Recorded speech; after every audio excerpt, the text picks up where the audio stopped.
Triangle दिखाऊं तुम लोगों को। पाकिस्तान ने अटैक किया अफगानिस्तान के ऊपर क्योंकि अफगानिस्तान के टेररिस्ट बम ब्लास्ट करते थे पाकिस्तान के अंदर। अब अफगानिस्तान के टेररिस्ट कौन है? अफगान तालिबान जिसको ट्रेन किया था पाकिस्तान ने ताकि वो जाके अफगानिस्तान के ऊपर कब्जा करे। तीसरा साइड बलूचिस्तान जो कि पाकिस्तान का एक हिस्सा है वो सपोर्ट करता है अफगान तालिबान को जो कि टेररिस्ट ऑर्गेनाइजेशन है पाकिस्तान के लिए। एक ट्रायंगल।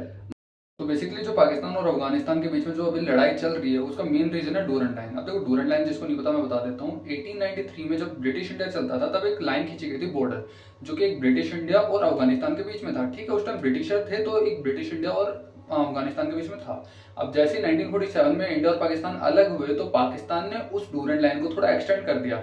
अब देखो इंटरनेशनल लॉ के अकॉर्डिंग तो ब्रिटिश इंडिया का असली सक्सेसर पाकिस्तान है, तो डूरंड लाइन एकदम वैलिड है। बट अफगानिस्तान उस डूरंड लाइन को नहीं मानता। अब देखो नाम मानने के पीछे का रीजन क्या है। देखो डूरंड लाइन जो कि पाकिस्तान और अफगानिस्तान दोनों साइड है। अब इसके दोनों साइड कौन रहते हैं? पश्तून लोग। अब पश्तून ज्यादातर अफगानिस्तान में भी मिलते हैं पाकिस्तान में भी, बट इनकी ओरिजिनल कंट्री का कोई डिफाइन नहीं है।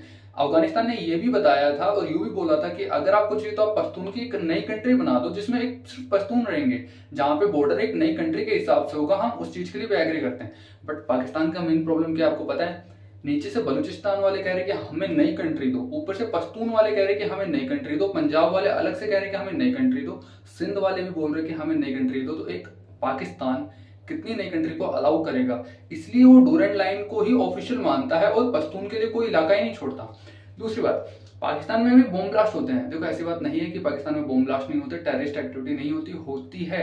अब ये जो मेजरली जो हिस्सा है ये या तो खैबर पख्तूनख्वा में होता है या फिर जो इन पश्तून के इलाके में है।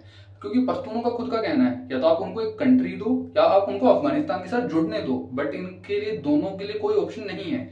इसलिए जाके इनके पास लास्ट ऑप्शन बचता है रिबेल करने का। बलूचिस्तान ने भी यही उनको ऑप्शन दिया था कि या तो आप हमारी कंट्री दो या फिर हमें एक नाम है पहचान दो। पाकिस्तान ने दोनों में से कुछ नहीं दिया, इसलिए वहां पे एक BLA Balochistan liberal front army भी बन चुकी है।